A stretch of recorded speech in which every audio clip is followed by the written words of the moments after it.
the Man by Edgar Allan Poe. I will now play the Oedipus to the Rattleborough enigma.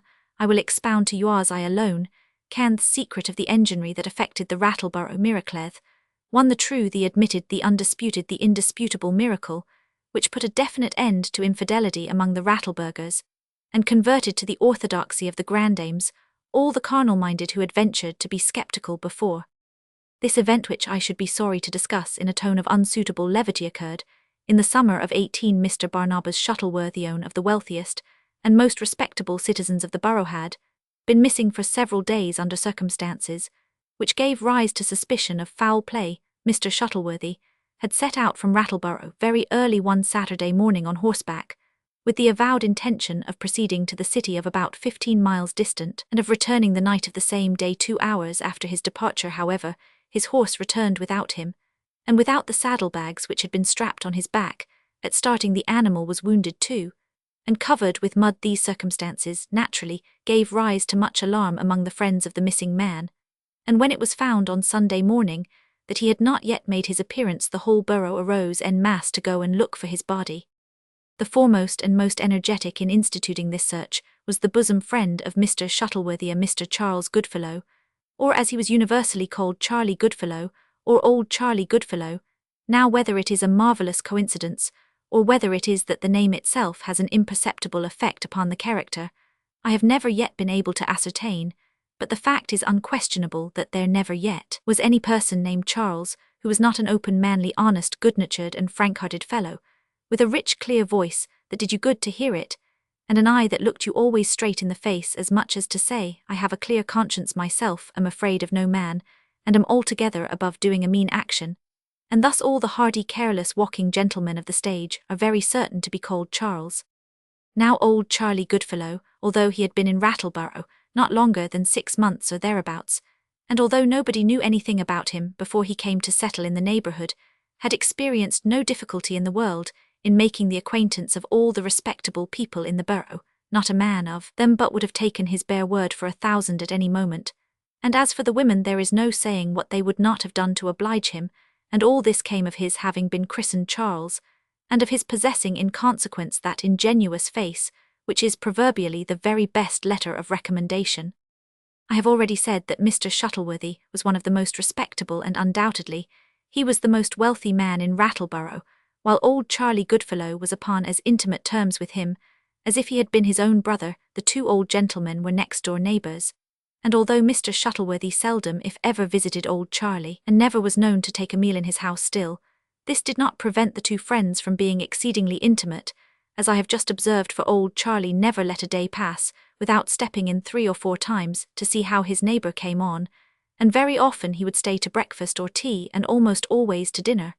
And then the amount of wine that was made way with by the two cronies at a sitting, it would really be a difficult thing to ascertain. Old Charlie's favourite beverage was Chateau Margaux, and it appeared to do Mr. Shuttleworthy's heart good to see the old fellow swallow it, as he did quart after quart, so that one day when the wine was in, and the wit as a natural consequence somewhat out, he said to his crony, as he slapped him upon the back, I tell you what it is, Old Charlie, you are by all odds the heartiest old fellow I ever came across in all my born days, and since you love to guzzle the wine at that fashion, ill be darned if I don't have to make thee a present of a big box of the Chateau Margaux. Odd rot me, Mr. Shuttleworthy had a sad habit of swearing, although he seldom went beyond odd rot me, or by gosh, or by the jolly golly-odd rot me, says he, if I don't send an order to town this very afternoon for a double box of the best that can be got, and ill make ye a present of it, I will. I needn't say a word now, I will. I tell ye, and there's an end of it, so look out for it. It will come to hand some of these fine days precisely, when ye are looking for it. The least I mention this little bit of liberality on the part of Mr. Shuttleworthy, just by way of showing you how very intimate an understanding existed between the two friends. Well, on the Sunday morning in question, when it came to be fairly understood that Mr. Shuttleworthy had met with foul play, I never saw anyone so profoundly affected as Old Charlie Goodfellow, when he first heard that the horse had come home without his master, and without his master's saddlebags, and all bloody from a pistol shot that had gone clean through, and through the poor animal's chest without quite killing him. When he heard all this, he turned as pale as if the missing man had been his own dear brother or father, and shivered and shook all over as if he had had a fit of the ague. At first he was too much overpowered with grief to be able to do anything at all or to concert upon any plan of action, so that for a long time he endeavoured to dissuade Mr. Shuttleworthy's other friends from making a stir about the matter, thinking it best to wait a while, say for a week or two or a month or two, to see if something wouldn't turn up, or if Mr. Shuttleworthy wouldn't come in the natural way, and explain his reasons for sending his horse on before. I dare say you have often observed this disposition to temporize, or to procrastinate in people who are labouring under any very poignant sorrow. Their powers of mind seem to be rendered torpid, so that they have a horror of anything like action, and like nothing in the world so well as to lie quietly in bed and nurse their grief, as the old ladies express it, that is to say, ruminate over the trouble. The people of Rattleborough had indeed so high an opinion of the wisdom and discretion of old Charlie, that the greater part of them felt disposed to agree with him, and not make a stir in the business, until something should turn up, as the honest old gentleman worded it. And I believe that after all this would have been the general determination, but for the very suspicious interference of Mr. Shuttleworthy's nephew, a young man of very dissipated habits and otherwise of rather bad character. This nephew, whose name was Pennyfather, would listen to nothing like reason in the matter of lying quiet, but insisted upon making immediate search for the corpse of the murdered man. This was the expression he employed, and Mr. Goodfellow acutely remarked at the time that it was a singular expression. To say no more, this remark of old Charlie's too had great effect upon the crowd, and one of the party was heard to ask very impressively how it happened that young Mr.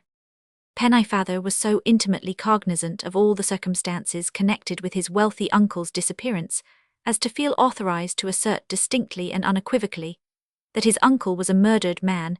Hereupon some little squibbing and bickering occurred among various members of the crowd, and especially between old Charlie and Mr.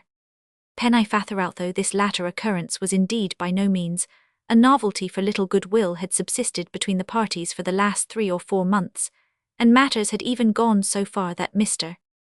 Pennyfather had actually knocked down his uncle's friend for some alleged excess of liberty that the latter had taken in the uncle's house, of which the nephew was an inmate. Upon this occasion, old Charlie is said to have behaved with exemplary moderation and Christian charity. He arose from the blow, adjusted his clothes, and made no attempt at retaliation at all, merely muttering a few words about taking summary vengeance at the first convenient opportunity, a natural and very justifiable ebullition of anger, which meant nothing, however, and beyond doubt was no sooner given vent to than forgotten. However these matters may be which have no reference to the point now at issue, it is quite certain that the people of Rattleborough, principally through the persuasion of Mr. Pennyfather, came at length to the determination of dispersion over the adjacent country in search of the missing Mr. Shuttleworthy. I say they came to this determination in the first instance after it had been fully resolved that a search should be made. It was considered almost a matter of course that the seekers should disperse, that is to say, distribute themselves in parties for the more thorough examination of the region round about. I forget, however, by what ingenious train of reasoning it was that old Charlie finally convinced the assembly that this was the most injudicious plan that could be pursued. Convinced them, however, he did all except Mr. Pennyfather, and in the end it was arranged that a search should be instituted carefully and very thoroughly by the burghers en masse, old Charlie himself leading the way. As for the matter of that, there could have been no better pioneer than old Charlie, whom everybody knew to have the eye of a lynx, but although he led them into all manner of out-of-the-way holes and corners by routes that nobody had ever suspected of existing in the neighbourhood, and although the search was incessantly kept up day and night for nearly a week, still no trace of Mr. Shuttleworthy could be discovered. When I say no trace, however, I must not be understood to speak literally, for trace to some extent there certainly was. The poor gentleman had been tracked by his horse's shoes, which were peculiar to a spot about 3 miles to the east of the borough on the main road leading to the city. Here the track made off into a bypath through a piece of woodland path, coming out again into the main road, and cutting off about half a mile of the regular distance. Following the shoe marks down this lane, the party came at length to a pool of stagnant water half hidden by the brambles to the right of the lane, and opposite this pool all vestige of the track was lost sight of. It appeared, however, that a struggle of some nature had here taken place, and it seemed as if some large and heavy body, much larger and heavier than a man, had been drawn from the bypath to the pool. This latter was carefully dragged twice, but nothing was found, and the party was upon the point of going away in despair of coming to any result, when Providence suggested to Mr. Goodfellow the expediency of draining the water off altogether. This project was received with cheers, and many high compliments to old Charlie upon his sagacity and consideration, as many of the burghers had brought spades with them, supposing that they might possibly be called upon to disinter a corpse. The drain was easily and speedily effected, and no sooner was the bottom visible than right in the middle of the mud that remained was discovered a black silk velvet waistcoat, which nearly every one present immediately recognized as the property of Mr. Pennyfather. This waistcoat was much torn and stained with blood, and there were several persons among the party who had a distinct remembrance of its having been worn by its owner on the very morning of Mr. Shuttleworthy's departure for the city, while there were others again ready to testify upon oath, if required, that Mr. P. did not wear the garment in question at any period during the remainder of that memorable day, nor could anyone be found to say that he had seen it upon Mr. P.'s person at any period at all subsequent to Mr. Shuttleworthy's disappearance. Matters now wore a very serious aspect for Mr. Pennyfather, and it was observed as an indubitable confirmation of the suspicions which were excited against him that he grew exceedingly pale, and when asked what he had to say for himself, was utterly incapable of saying a word. Hereupon the few friends his riotous mode of living had left him deserted him at once to a man, and were even more clamorous than his ancient and avowed enemies for his instantaneous arrest. But on the other hand, the magnanimity of Mr. Goodfellow shone forth with only the more brilliant lustre through contrast. He made a warm and intensely eloquent defence of Mr. Pennyfather, in which he alluded more than once to his own sincere forgiveness of that wild young gentleman, the heir of the worthy Mr. Shuttleworthy, for the insult which he, the young gentleman, had no doubt in the heat of passion thought proper to put upon him. Mr. Goodfellow he forgave him for it, he said, from the very bottom of his heart, and for himself, Mr. Goodfellow, so far from pushing the suspicious circumstances to extremity, which he was sorry to say really had arisen against Mr. Pennyfather, he, Mr. Goodfellow, would make every exertion in his power, would employ all the little eloquence in his possession, tartatos off and down, as much as he could conscientiously do so, the worst features of this really exceedingly perplexing piece of business. Mr. Goodfellow went on for some half-hour longer in this strain, very much to the credit both of his head and of his heart. But your warm-hearted people are seldom apposite in their observations. They run into all sorts of blunders, contretemps, and mal-aproposisms in the hot-headedness of their zeal, to serve a friend thus often with the kindest intentions in the world, doing infinitely more to prejudice his cause than to advance it. So in the present instance it turned out with all the eloquence of old Charlie, for although he laboured earnestly in behalf of the suspected, yet it so happened somehow or other that every syllable he uttered, of which the direct but unwitting tendency was not to exalt the speaker in the good opinion of his audience, had the effect to deepen the suspicion already attached to the individual whose cause he pleaded, and to arouse against him the fury of the mob. One of the most unaccountable errors committed by the orator was his allusion to the suspected as the heir of the worthy old gentleman Mr. Shuttleworthy. The people had really never thought of this before. They had only remembered certain threats of disinheritance, uttered a year or two previously by the uncle who had no living relative, except the nephew, and they had therefore always looked upon this disinheritance as a matter that was settled. So single-minded a race of beings were the Rattleburghers, but the remark of old Charlie brought them at once to a consideration of this point, and thus gave them to see the possibility of the threats having been nothing more than a threat, and straightway hereupon arose the natural question of cui bono, a question that tended even more than the waistcoat to fasten the terrible crime upon the young man. And here, lest I may be misunderstood, permit me to digress for one moment, merely to observe that the exceedingly brief and simple Latin phrase which I have employed is invariably mistranslated and misconceived cui bono in all the crack novels, and elsewhere in those of Mrs. Gore, for example the author of Cecil, a lady who quotes all tongues from the Chaldean to Chickasaw, and is helped to her learning as needed upon a systematic plan by Mr. Beckfordin. All the crack novels, I say, from those of Bulwer and Dickens, to those of Bulwer and Dickens, to those of Turnapenny and Ainsworth, the two little Latin words cui bono are rendered to what purpose, or as if quo bono to what good. Their true meaning, nevertheless, is for whose advantage, cui to whom, bono is it for a benefit. It is a purely legal phrase, and applicable precisely in cases such as we have now under consideration, where the probability of the doer of a deed hinges upon the probability of the benefit accruing to this individual, or to that from the deed's accomplishment. Now, in the present instance, the question cui bono very pointedly implicated Mr. Pennyfather. His uncle had threatened him, after making a will in his favour with disinheritance, But the threat had not been actually kept, the original will, it appeared, had not been altered.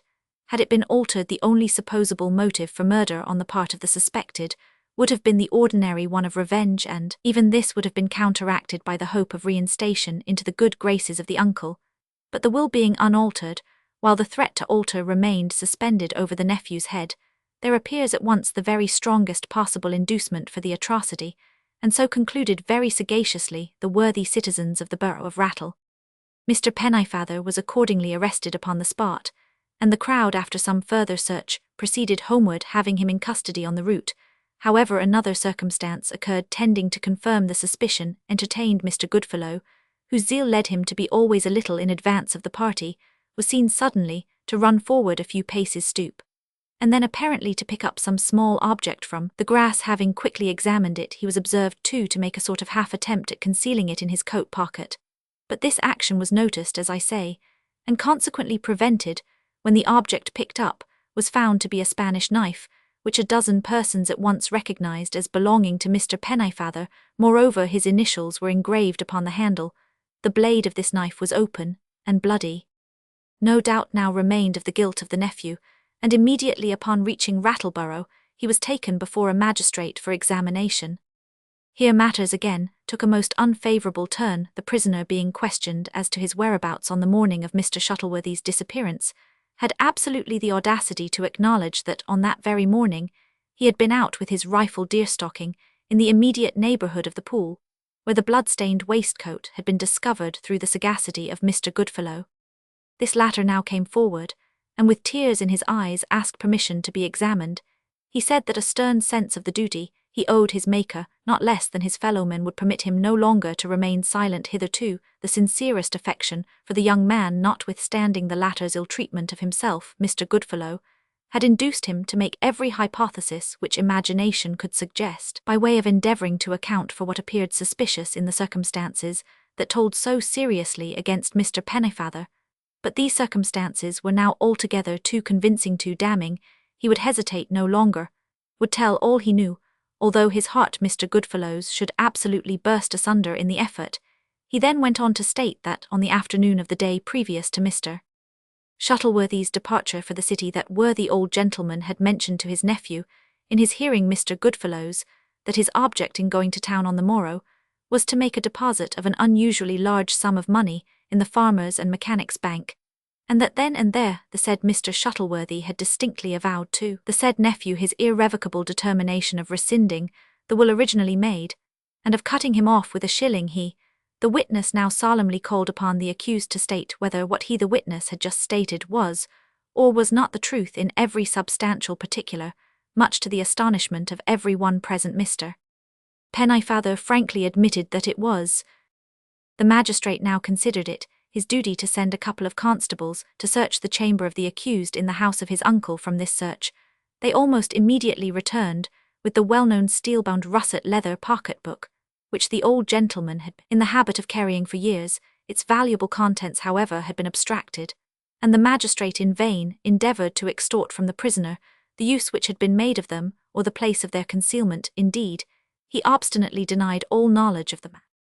The constables also discovered between the bed and sacking of the unhappy man a shirt and neck-handkerchief, both marked with the initials of his name, and both hideously besmeared with the blood of the victim. At this juncture, it was announced that the horse of the murdered man had just expired in the stable from the effects of the wound he had received, and it was proposed by Mr. Goodfellow that a post-mortem examination of the beast should be immediately made with the view, if possible, of discovering the ball. This was accordingly done, and as if to demonstrate beyond a question the guilt of the accused, Mr. Goodfellow, after considerable searching in the cavity of the chest, was enabled to detect and to pull forth a bullet of very extraordinary size, which upon trial was found to be exactly adapted to the bore of Mr. Pennyfather's rifle, while it was far too large for that of any other person in the borough or its vicinity to render the matter even surer. Yet, however, this bullet was discovered to have a flaw or seam at right angles to the usual suture, and upon examination this seam corresponded precisely with an accidental ridge or elevation in a pair of moulds acknowledged by the accused himself to be his own property. Upon finding of this bullet, the examining magistrate refused to listen to any farther testimony, and immediately committed the prisoner for trial, declining resolutely to take any bail in the case, although against this severity Mr. Goodfellow very warmly remonstrated, and offered to become surety in whatever amount might be required. This generosity on the part of old Charlie was only in accordance with the whole tenor of his amiable and chivalrous conduct during the entire period of his sojourn in the borough of Rattle. In the present instance, the worthy man was so entirely carried away by the excessive warmth of his sympathy that he seemed to have quite forgotten, when he offered to go bail for his young friend, that he himself, Mr. Goodfellow, did not possess a single dollar's worth of property upon the face of the earth. The result of the committal may be readily foreseen. Mr. Pennyfather, amid the loud execrations of all Rattleborough, was brought to trial at the next criminal sessions, when the chain of circumstantial evidence, strengthened as it was by some additional damning facts which Mr. Goodfellow's sensitive conscientiousness forbade him to withhold from the court, was considered so unbroken and so thoroughly conclusive that the jury, without leaving their seats, returned an immediate verdict of guilty of murder in the first degree. Soon afterward the unhappy wretch received sentence of death, and was remanded to the county jail to await the inexorable vengeance of the law. In the meantime, the noble behaviour of old Charlie Goodfellow had doubly endeared him to the honest citizens of the borough. He became 10 times a greater favourite than ever, and as a natural result of the hospitality with which he was treated, he relaxed, as it were perforce, the extremely parsimonious habits which his poverty had hitherto impelled him to observe, and very frequently had little reunions at his own house, when wit and jollity reigned supreme, dampened a little, of course, by the occasional remembrance of the untoward and melancholy fate which impended over the nephew of the late lamented bosom friend of the generous host. One fine day this magnanimous old gentleman was agreeably surprised at the receipt of the following letter. Charles Goodfellow, Esq, Rattleborough, from HFB Co. Chatmar Ano 16 Dars Bottles, 12 Gross. Charles Goodfellow, Esquire, dear Sir, in conformity with an order transmitted to our firm about 2 months since by our esteemed correspondent Mr. Barnabas Shuttleworthy, we have the honour of forwarding this morning to your address a double box of Chateau Margaux of the Antelope brand, violet seal box, numbered and marked as per margin. We remain, Sir, your most ardent certs, Hogs Frogs Boggs Co. City of June 21, 18 P.S. The box will reach you by wagon on the day after your receipt of this letter. Our respects to Mr. Shuttleworthy, HFB Co. The fact is that Mr. Goodfellow had, since the death of Mr. Shuttleworthy, given over all expectation of ever receiving the promised Chateau Margaux, and he therefore looked upon it now as a sort of a special dispensation of Providence in his behalf. He was highly delighted, of course, and in the exuberance of his joy invited a large party of friends to a petty supper on the morrow, for the purpose of broaching the good old Mr. Shuttleworthy's present. Not that he said anything about the good old Mr. Shuttleworthy when he issued the invitations. The fact is, he thought much, and concluded to say nothing at all. He did not mention to any one, if I remember aright, that he had received a present of Chateau Margaux.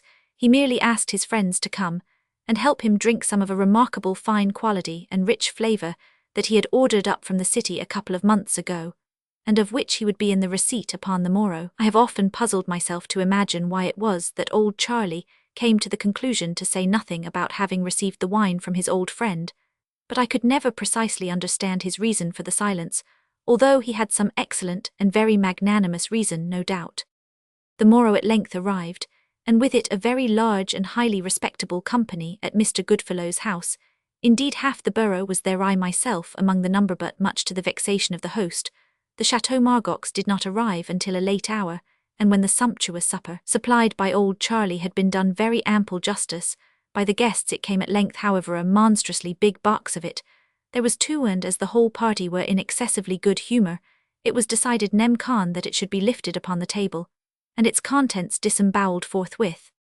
No sooner said than done. I lent a helping hand, and in a trice we had the box upon the table, in the midst of all the bottles and glasses, not a few of which were demolished in the scuffle. Old Charlie, who was pretty much intoxicated and excessively red in the face, now took a seat with an air of mock dignity at the head of the board, and thumped furiously upon it, with a decanter, calling upon the company to keep order during the ceremony of disinterring the treasure.